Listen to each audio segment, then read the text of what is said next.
They say God lives in the details, but in my line of work, God lives in the sub-zero hum of a Liebert cooling unit keeping 10,000 terabytes of classified military data from melting through the floor. I'm Karen. Yeah, I know. Laugh it up. Go ahead and picture a middle-aged woman screaming at a barista because the soy milk frothed wrong. Get that image out of your head right now. That's not me. I'm the reason your social security number isn't currently being auctioned off on a Russian dark web forum for the price of a McChicken. I'm the reason the guidance systems for things that go boom in the desert actually hit the sand and not a school bus. For 10 years, I was the director of security operations for a hybrid private defense contractor that I'm not going to name, because I signed NDAs that are thicker than a Bible and carry heavier penalties than eternal damnation. I managed 10 data centers spread across the jagged spine of the Rockies. These weren't your average server farms hosting cat videos and conspiracy theories. These were Fort Knox for digital ghosts. We held contracts with the Department of Defense, DoD. The kind of contracts that don't have logos, just alphanumeric codes and clearance levels that require a blood sample to look at. I loved the cold. My office was kept at a brisk 64 degrees, matching the ambient temperature of the server floors. I didn't do family photos on the desk. I didn't do hang in their cat posters. My walls were lined with monitors displaying thermal heat maps, packet traffic logs, and live feeds of the biometric airlocks. That was my family. That was my garden. I pruned the weak code, watered the firewalls with encryption updates, and ripped out the weeds, usually incompetence, by the root. It was a Tuesday when the first crack in the hull appeared. I was down on the floor of Sector 4, my favorite sector because the acoustics were perfect. The fans hummed in a B-flat drone that quieted the rage in my head. I was watching a junior tech, a kid named Kevin who looked like he was 12 and smelled like desperation and energy drinks, trying to hot swap a drive on a Tier 1 rack. Kevin, I said, my voice doesn't echo in there. The soundproofing eats it. It just appears inside your head. He jumped, nearly dropping a drive worth more than his Honda Civic. Jesus, Karen, you scared me. If you drop that drive, Kevin, you won't have to worry about me scaring you. You'll have to worry about the guys in the suits who don't smile, I said, walking over and taking the drive from his shaking hands. You didn't ground yourself. I can see the static jumping off your fleece vest from here. Do you want to fry a circuit linked to a satellite uplink? Because that's how you get sent to a place where the sun doesn't shine, and I don't mean Seattle.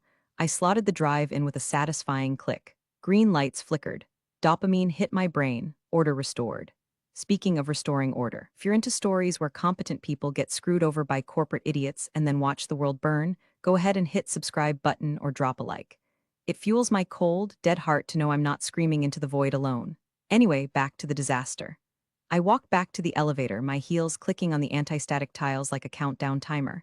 The issue wasn't Kevin. Kevin was teachable. The issue was upstairs, the 10th floor, the executive suite.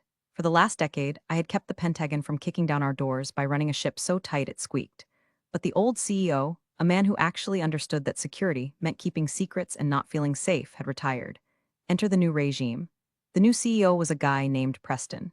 Preston wore loafers without socks and had teeth so white they looked like they were radioactive. He was all about disruption and synergy, and other words that mean absolutely nothing when a Chinese botnet is hammering your firewall at 3 o'clock a.m. Preston didn't care about the due specs. He cared about the stock price and the company culture. I stepped into the elevator and swiped my badge. The light turned green. I had access to everything. Every door, every file, every camera. I knew who was stealing lunches, marketing, who was sleeping with the intern HR, ironically, and who was actually doing work me and about 3 guys in the basement. When the doors opened on the executive floor, the air changed. It was warmer. It smelled like lavender and expensive coffee. It smelled like weakness. I walked past the collaboration pods, bean-bag chairs where 20-somethings sat with laptops, ideating. I had a meeting with Preston. He had sent me an invite titled Touch Base, Vision and Vibes. I hated the word vibes. You can't encrypt a vibe. You can't firewall a vibe. A vibe is just a vulnerability with a spray tan. I walked into his office. It was all glass, no privacy. A security nightmare. Sitting there was Preston, and next to him was his daughter, Brittany. Brittany was 24, had a degree in media studies from a college that probably accepts crayon drawings as tuition payment, had recently been appointed VP of Brand Voice. And next to her was him, the catalyst, the herald of the apocalypse. He was wearing a hoodie that cost $600 and looked like it had been chewed by a rat. He was scrolling on his phone, legs draped over the arm of a leather chair. Karen, Preston beamed, standing up. Come in, come in. We were just talking about you. Director, I corrected, sitting down without shaking his hand. Director of Security Operations. What's the emergency, Preston? Is the Halon system leaking again? No, nothing like that, Preston laughed, waving his hand as if dismissing a gnat. We're pivoting, Karen. We're moving into a new era. The defense stuff. It's great, stable revenue, sure, but it's so cold, so rigid. We want to humanize our data. I stared at him. Humanize the data. Preston, we host targeting telemetry. You don't want that humanized. We want it accurate and dead silent. See, Brittany chimed in, pointing a manicured finger at me. That's exactly the energy we need to shift. It's so gatekeeper. Why? It's literally a gate, Brittany. That is my job. I keep the gate, I said, my voice flat. Karen, Preston said, his smile tightening. I'd like you to meet Chase. Chase is Brittany's cousin. He's joining us as the new chief of cyberculture and data innovation. Chase looked up from his phone. He had eyes that said absolutely nothing was happening behind them. Sup, he said. Heard you run a tight ship. We're gonna loosen it up, make it flow, like water. Water, I said, destroys servers. Chase. Metaphorically, Chase smirked. I've got some sick ideas for an open source dashboard. Democratize the access. Let the clients really feel their data. My heart rate slowed down. That happens when I sense a threat. It's a combat response. Preston, I said, turning to the CEO. Does Chase have a clearance? Has he been vetted by the Bureau? Because if he touches a Tier 1 terminal, we are in violation of Federal Statute 18 U.S.C. Section 1030. Preston sighed. Karen, you're always so technical. Chase is a digital native. He built a Discord server with 10,000 members. He knows tech. He got banned from Discord for hate speech. Brittany giggled. It was iconic. I stood up. I knew what was coming. I could smell the ozone before the lightning struck. You're firing me, I said. It wasn't a question. Transitioning, Preston corrected. We're transitioning you. We feel the company needs a fresh face, someone who understands the optics of the modern cloud. You're replacing a 20-year veteran and a former NSA analyst with a Discord mod, I summarized. He's chief of cyberculture, Brittany insisted. I looked at Chase. He was picking his nose. Subtly. He thought, but I have 4K cameras in my brain. Okay, I said. I assume you have the paperwork? HR has it, Preston said, looking relieved I wasn't screaming, effective immediately. We'll need your badge. I reached into my pocket, pulled out the keycard that controlled the flow of information for half the western seaboard, and set it on the glass table. It made a sharp clack. Good luck, Preston, I said. You're going to need it. We make our own luck, Chase said. Finally sitting up, and we make our own content. I didn't say another word. I turned around and walked out. I didn't slam the door. I didn't flip a desk. I walked with the steady, rhythmic pace of a woman who knows exactly where the bodies are buried because she dug the graves. They thought they were firing a stumbling block. They didn't realize they were pulling the control rod out of a nuclear reactor. I walked back to the elevator. The vibe in the hallway felt different now. It felt like a funeral, not mine, theirs. I didn't leave immediately. Technically, I had 2 hours to collect my personal effects, which is corporate speak for we're watching you to make sure you don't steal a stapler. An HR rep named Tiffany, who looked like she was 12 and was clearly terrified of me, hovered by my office door while I packed. There wasn't much to pack. A spare sweater, a bottle of Excedrin, my certification plaques, which were heavy enough to bludgeon a man to death. I placed them gently into a cardboard box.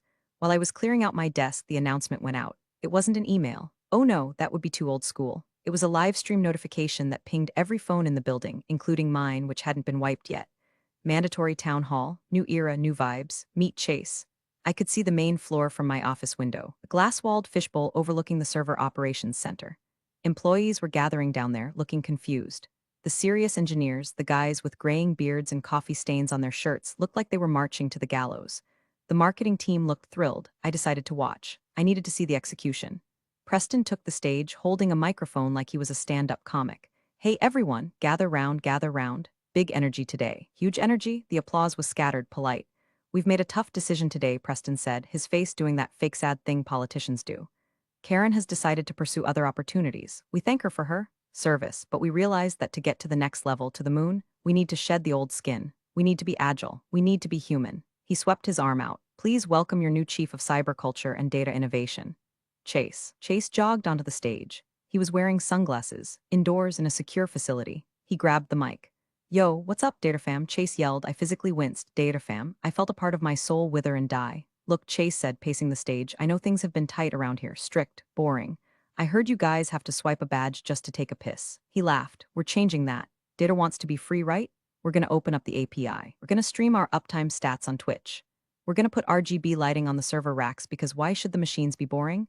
I looked down at the server floor. I saw my lead network architect, a guy named David who had served in the Signal Corps, put his face in his hands. And hey, Chase continued, I know some of you are worried about security. Bro, security is a mindset. It's not a firewall. It's a community. If we trust each other, the hackers can't get in. It's about positive vibes blocking negative packets. Positive vibes blocking negative packets, I whispered to myself. It was the stupidest sentence I had ever heard in the English language. It was so stupid it was almost art. Tiffany, the HR girl, coughed. Karen, are you almost done? Just about, I said. I picked up a thick black binder from the bottom drawer. It was 3 inches thick. Spine simply said, Tier 1 Protocols Emergency Failsafes. I held it in my hands. This binder contained the manual override codes, the contact numbers for the Pentagon liaison, the cascading encryption keys, and the strict chain of custody procedures required by federal law. It was the Bible of that building. I looked at the binder. Then I looked at Chase down on the stage, who was currently demonstrating a tick-tock dance he called the packet loss. I had a choice. I could give this binder to Chase. I could walk down there, interrupt his little show, and explain the gravity of the national security infrastructure he was currently grinding his hips on. I could try to teach him. But then I remembered Preston's smile. I remembered Gatekeeper Y. I remembered positive vibes. If I gave them the binder, they wouldn't read it. They would throw it in a recycling bin because it wasn't a PDF with embedded GIFs. I put the binder in my box. Is that personal property? Tiffany asked, eyeing the binder. It's my personal notes, I lied, nothing proprietary, just memories. Okay, she squeaked. I finished packing. I took the box. I walked out of the office that had been my cockpit for a decade. As I passed the server room, I saw Chase down there now, slapping high fives with the confused engineers. He was touching things. He was leaning against a rack of blades that processed real-time troop movements in the Middle East. I felt a surge of nausea, followed by a cold, calming wave of certainty. They had no idea what they had done. They thought they had just fired a grumpy middle manager. They didn't realize they had just fired the brakes on a freight train headed for a cliff. I walked to the parking lot. My Ford F-150 was waiting. It was a practical truck, reliable. I put the box in the passenger seat. I patted the binder. Don't worry, I told it. They'll miss you soon enough. I started the engine. It roared to life. I lit a metaphorical cigarette I quit 10 years ago, but in my soul I was lighting a Marlboro Red and inhaling the burning tobacco of pure, unadulterated spite. I drove out of the lot, checking my rearview mirror. The building gleamed in the Colorado sun. It looked peaceful. It looked secure. For now, I gave it a week. Maybe 2. Entropy is a patient mistress, but incompetence is a speedrunner. Let me be crystal clear about something. I did not sabotage the system. I didn't plant a logic bomb. I didn't write a script to delete the databases at midnight. I am a professional, and more importantly, I am a patriot. Sabotage is a felony. Treason is a capital offense. I wasn't going to prison for these clowns. I simply stopped holding the ceiling up. See, the systems I built were designed to be paranoid. They operated on a zero-trust model. They didn't trust the internet. They didn't trust the internal network. And they definitely didn't trust a 20-something wearing a Supreme hoodie. The core of our DoD compliance was something called the heartbeat handshake. Every 72 hours, the Tier 1 servers required a manual authentication token. This token had to be generated by a certified security officer, me, using a specific RSA key on a specific air-gapped terminal. If the heartbeat wasn't received, the system assumed the facility had been compromised. It assumed the building had been overrun by hostiles. So, what does the system do in that scenario? It doesn't explode. It locks down. It enters turtle mode. It severs all external connections, encrypts the local drives with a 4096-bit key that would take a supercomputer a billion years to crack, and sends a silent distress signal to the Pentagon. Chase didn't know about the heartbeat. Why would he? He was too busy setting up a chill-out zone in the server room. I drove home to my cabin. I live about 40 miles out of town up in the foothills, no neighbors, just pine trees and spotty cell service, which is how I like it. I unpacked my box. I put my plaques on the mantle. I put the binder in my safe, right next to my birth certificate and my grandfather's service pistol. Then I made tea, Earl Grey, hot, and I sat on my porch and waited. The first 24 hours were quiet. I imagined Chase was busy onboarding, which probably involved finding out where the vending machines were and setting up his ring light. My phone buzzed. It was David, the lead network architect. David, Karen, are you serious? Me? As a heart attack, Dave, I'm out. David, this guy is a moron. He just asked me if we can route the cooling system exhaust to heat the break room floor because his feet get cold. Me, don't do that, Dave. Moisture buildup. David, I know, I told him. He said I was being negative energy. Karen, he's asking for the admin passwords, the root access. I sipped my tea. The sun was setting, painting the mountains in hues of purple and gold. It was beautiful. Me, do not give him root, Dave. You know the protocol. If he's not on the authorized personnel list, Apple, giving him root is a breach of contract. David, I told him that. He said he's the chief of cyberculture and he outranks the list. He's threatening to fire me. Me, let him. If he fires you, you get severance. If you give him the codes and the feds find out, you get Leavenworth. David, God help us. I put the phone down. I could feel the tension radiating off the device. It was starting. Chase was hitting the first wall, permission structure. In his world, if you bought the software, you owned it. In my world, nobody owns the software. The software owns you. I checked my watch. It had been 30 hours since I generated the last heartbeat token. That meant they had 42 hours left before the system started asking questions. I decided to do some gardening. I have a nice patch of tomatoes. Weeding is therapeutic. You pull the invader out, the soil breathes. The plant thrives, it's simple, binary. Alive or dead, in or out. As I was pulling a stubborn dandelion, I thought about the reforms Preston was probably bragging about to the board right now. Streamlined efficiency, he'd say, new energetic leadership. They were likely celebrating my departure. Maybe they even had a cake, good riddance to the buskill. I ripped the dandelion out, roots and all. Dirt scattered across my gloves. The thing about cyberculture is that it doesn't account for the physical reality of heat and electricity. Chase was about to learn that you can't influence a circuit breaker. You can't gaslight a firewall. My phone buzzed again. A notification from LinkedIn. Chase keeps viewing your profile. I laughed. A dry, rasping sound that startled a nearby squirrel. He was looking for credentials. He was looking for the keys. He probably realized that half the admin panels were grayed out and he couldn't figure out why. He wouldn't find the answer on LinkedIn. The answer was in a binder, in a safe, in a cabin he didn't know existed. The sun dipped below the horizon. The air grew cold. I wrapped my cardigan tighter around myself. Tick-tock, Chase. Tick-tock. The texts from the inside started coming in faster, like distress signals from a sinking submarine. David, 48 hours since departure. He's bringing in outside contractors. Consultants he knows from his crypto mining days. They're walking around the server floor with laptops. Unvetted laptops, Karen. They're plugging into the diagnostic ports. I read the text and felt a spike of genuine fear. Not for my job, that was gone, but for the data. Plugging an unverified laptop into a Tier 1 diagnostic port is like having unprotected intimacy in a plague ward. It's suicidal. Me, log it, Dave, document everything. Time, date, MAC addresses if you can get them. Don't interfere, just witness. I wasn't just being petty, I was building a case file. Because when the Inquisition came, and it was coming, I needed to make sure the blast radius didn't hit the good people like David. By Friday afternoon, the 72-hour heartbeat window was closing. I was sitting at my kitchen table, cleaning my grandfather's service pistol. It's a rhythmic process. Disassemble, clean, oil, reassemble. Click, slide, snap. My laptop was open to the public-facing status page of the company's network. Green lights across the board, for now. Then, a new notification. This time, it wasn't a text. It was a phone call. The caller ID said unknown. I let it ring twice, then I picked up. This is Karen. Karen, it's Preston. The CEO's voice was tight, strained. The vibes were clearly not immaculate. Preston, I said, continuing to wipe the slide of the pistol with a rag. To what do I owe the pleasure? I thought we had transitioned. Look, we're having a small technical hiccup, he said. He sounded like he was trying to smile through the phone. Chase is adjusting to the systems. He's asking for the master override password for the legacy containment protocol. The legacy containment protocol? I asked, feigning ignorance. You mean the heartbeat? Yes, the heartbeat thingy. It's flashing red on the main board. It's annoying everyone. It's killing the mood. Chase says it's just a legacy glitch you left behind. It's not a glitch, Preston. It's a dead man's switch. It ensures that a certified officer is at the helm. Right, Preston said, impatient. Well, Chase is the officer now, so just give me the code, I'll pass it to him, and we can all move on. We'll pay you a consulting fee. $500. I almost dropped the gun slide. $500. Preston, that system protects national security assets. And you want me to give the nuclear codes to a kid who got fired from Discord over the phone for $500? Karen, don't be difficult. Just give us the code. I can't, I said. The code changes every time it's used. It's generated by a token that is currently in a safe. A safe that belongs to the director of security. So where's the token? I turned it in, I said. In the box with my badge. There was silence on the line. We threw the box out. Chase said it was negative artifacts. I closed my eyes and pinched the bridge of my nose. You threw away the RSA token? The hardware key? It looked like a Tamagotchi, Preston yelled. How were we supposed to know? Then you have a problem, Preston, because without that token you can't satisfy the heartbeat. And if you don't satisfy the heartbeat I checked my watch. 4 hours the system goes into lockdown. Well, turn it off, remotely. I don't have remote access, Preston. You revoked it, remember? Fresh face. New era. Chase says he can bypass it, Preston threatened. He says he can rewrite the kernel to ignore the check. My blood ran cold. Preston, listen to me very carefully.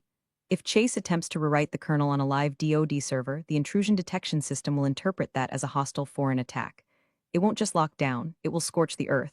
You're just trying to scare us, Preston scoffed. You want your job back.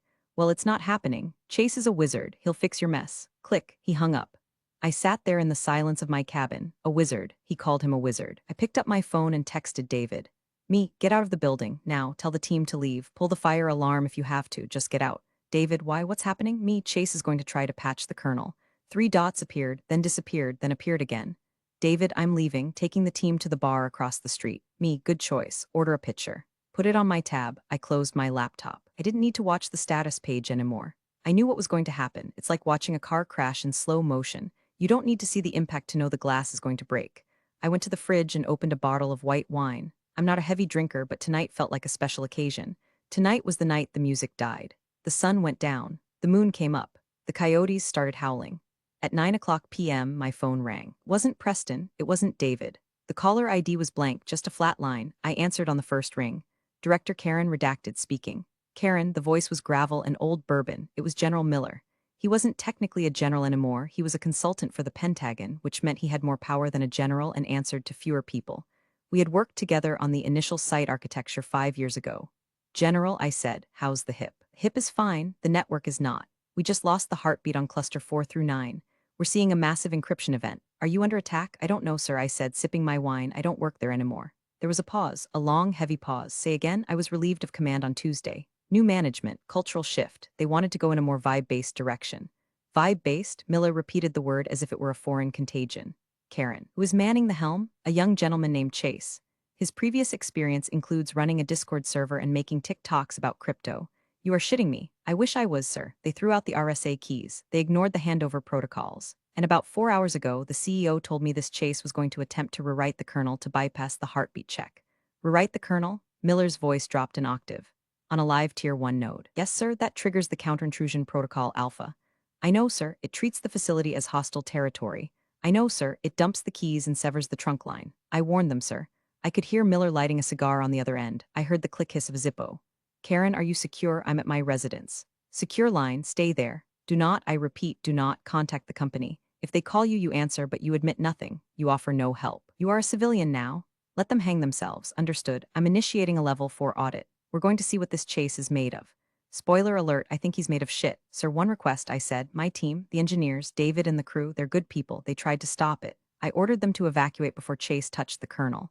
Noted, we'll keep the collateral damage to the executive suite. The line went dead. I looked at my phone. The screen was dark. This was it. The machine had started. The DoD doesn't move fast usually.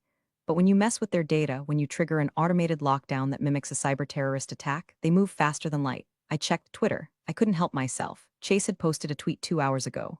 At Chase Cyber King, late night grind, rewriting some legacy spaghetti code to free the data. Old guard didn't know how to optimize. We're about to 10x the throughput. Hash data life hash hustle hash cybersecurity attached was a photo. A selfie, him giving a thumbs up in front of a terminal screen. I zoomed in on the screen behind him. It was red. It was a command prompt. He had typed sudo rm rf/var/lib/security/heartbeat. He had tried to delete the security daemon. I laughed. I laughed so hard I nearly choked on my wine. He didn't 10x the throughput. He 0x said the existence of the company. I went to bed. I slept like a baby. I slept the sleep of the righteous. I woke up to the smell of pine needles and the sound of my phone vibrating off the nightstand. It was 7 o'clock a.m. I had 42 missed calls, 30 from Preston, 10 from Brittany, 2 from Chase. I ignored them all. I made coffee. I put on my robe. I sat on my deck and watched the mist rise off the mountains. Then I opened my laptop. The internet was buzzing. Not the mainstream news yet, they're slow, but the tech sector was on fire. Reddit sysadmin threads were speculating about a massive outage at my former employer. User 492, did redacted just drop off the map? I'm getting 0 ping from their entire block range. User 88, yeah, BGP routes are withdrawn. It's like they ceased to exist. And then I saw it. The cherry on top of the sundae of stupidity. Chase was live. He was streaming on Twitch from the server room. The title of the stream was Crisis Management Earl, Saving the Data from the Haters. I clicked the link. There he was. He looked sweaty. His hoodie was stained. He was holding a Red Bull.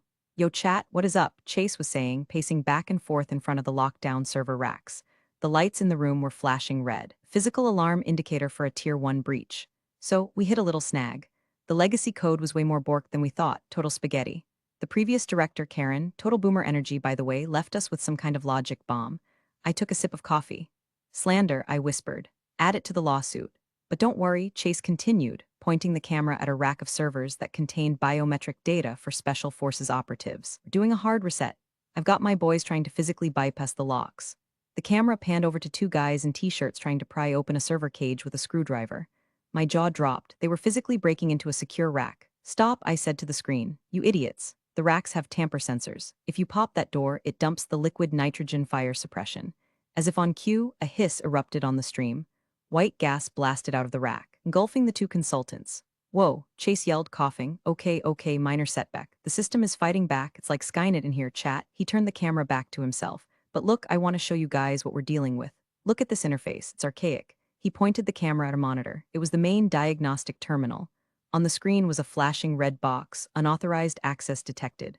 IP traced. Department of Defense Protocol 99 initiated. And below that, clearly visible in 1080p resolution, were the routing numbers for a classified subnet. You see this? Chase said, zooming in on the classified numbers. This is the kind of bloat we're trying to cut. He just broadcasted classified routing info to 3,000 people on Twitch. Oh my god, I said. The chat was going wild. Sniper X, dude, is that a DOD? IP block. L33T hacks, LOL, he just leaked the gateway. Fedwatcher, RIP this guy. I didn't need to do anything. I didn't need to call the general. I didn't need to call the FBI. Chase was doing it all for me. I saw movement in the background of the stream, behind the glass wall of the server room up on the executive floor. Preston was banging on the glass. He looked purple. He was screaming, but the soundproof glass muted him. He looked like a fish in a tank that was rapidly running out of oxygen. Chase didn't notice. Anyway, guys, we're gonna try to brute force the admin login. If anyone in chat knows how to crack a 4096-bit hash, drop a PogChamp in the chat. I closed the laptop. I couldn't watch anymore.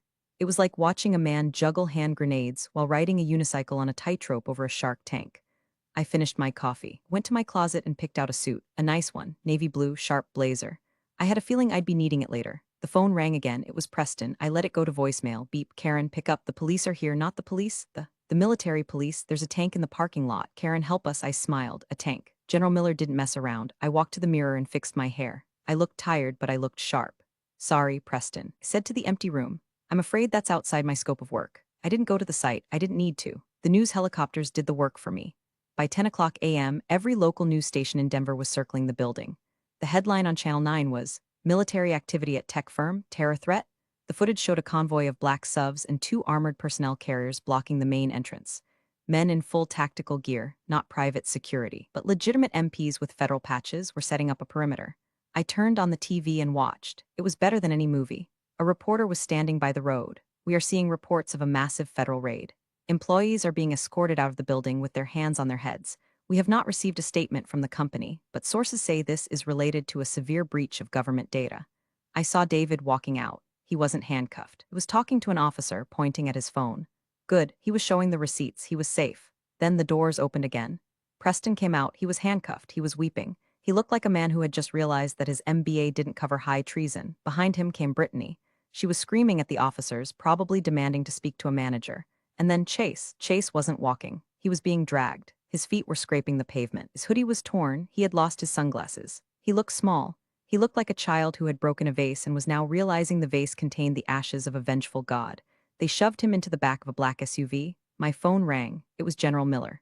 Karen, he said. His voice was calm, like he was ordering a sandwich. General, we have secured the facility.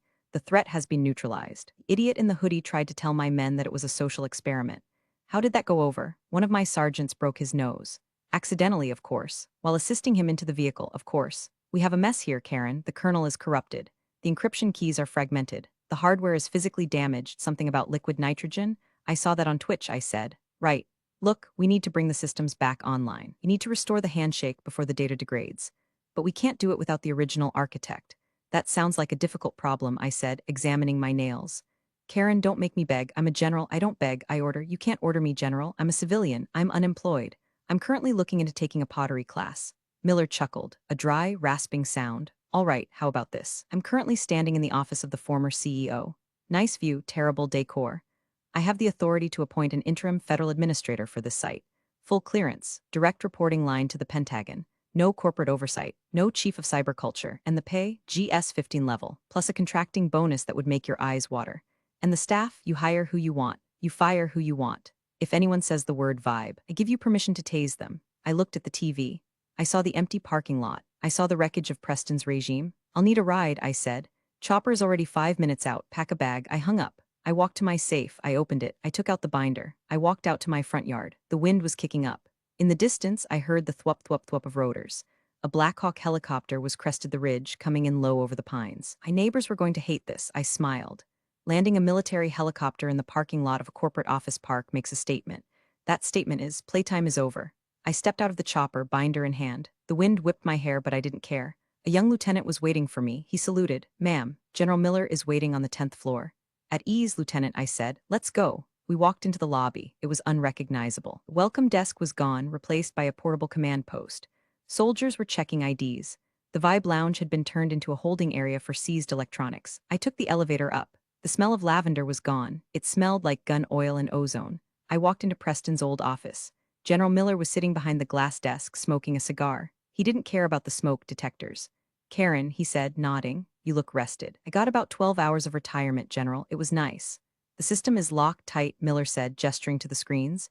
"We can't get in without wiping the drives." I placed the black binder on the desk. "You don't need to wipe them, you just need the handshake." I opened the binder to page 42. "Lieutenant, get me a secure terminal." They brought me a laptop. I plugged it into the hard line. I opened the terminal. It felt good. The cursor blinked at me. "Familiar friend," I typed in the override sequence. It was a 64-character string that I had memorized, but I kept it in the binder just in case I had a stroke. "Enter authorization key." I reached into my pocket. I hadn't told Preston everything. I had turned in the spare token. The master token, the one issued to me by the NSA 10 years ago, never left my person. It was on my keychain, disguised as a garage door opener. I plugged it in. Access granted. Heartbeat restored. System unlock in 3, 2, 1.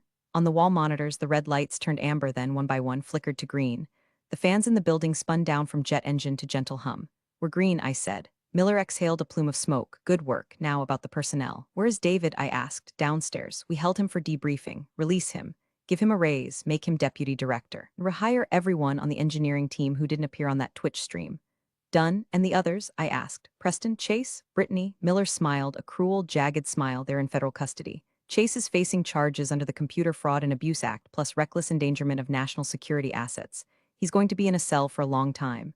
No tick-tock in Leavenworth. And Preston, gross negligence. Fraud, breach of contract. Company is dissolved, Karen. We're seizing the assets.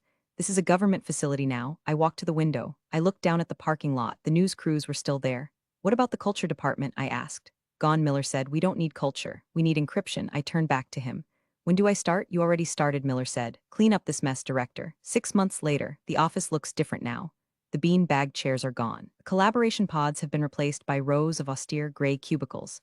The espresso machine is still there, but nobody uses the milk frother anymore. We drink it black. I sit in my office. It's 64 degrees. Perfect. The sign on the door says Director of Federal Data Operations. The company, the old brand, is dead. The stock went to zero about 3 hours after the raid. The shareholders sued Preston into oblivion. Last I heard, he sold his Tesla and is managing a car wash in Aurora.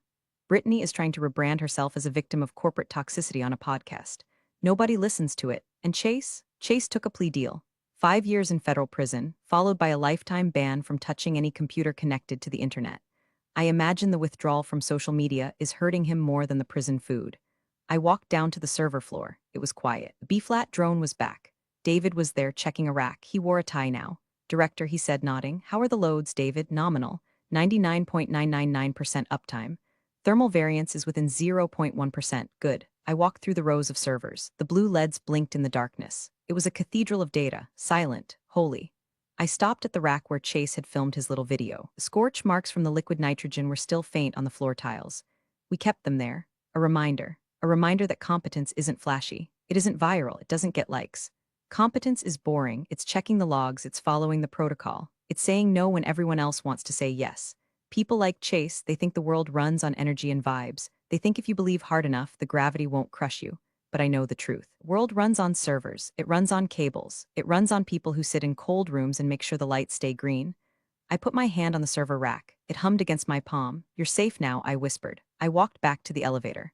I had a meeting with the Pentagon at 2:00 p.m. We were upgrading the encryption to quantum-resistant algorithms. It was going to be a headache. It was going to be tedious. It was going to be hard work. I couldn't wait. I swiped my badge. The light turned green. I stepped inside and the doors closed, sealing me in the beautiful, cold silence. Competence speaks louder than titles. Karen's meticulously designed systems didn't need her physically there to expose the absolute truth of who was qualified. Real integrity in your work always finds its moment, proving its worth when it matters most. Appreciate you all for sticking through this one. See you in the next story.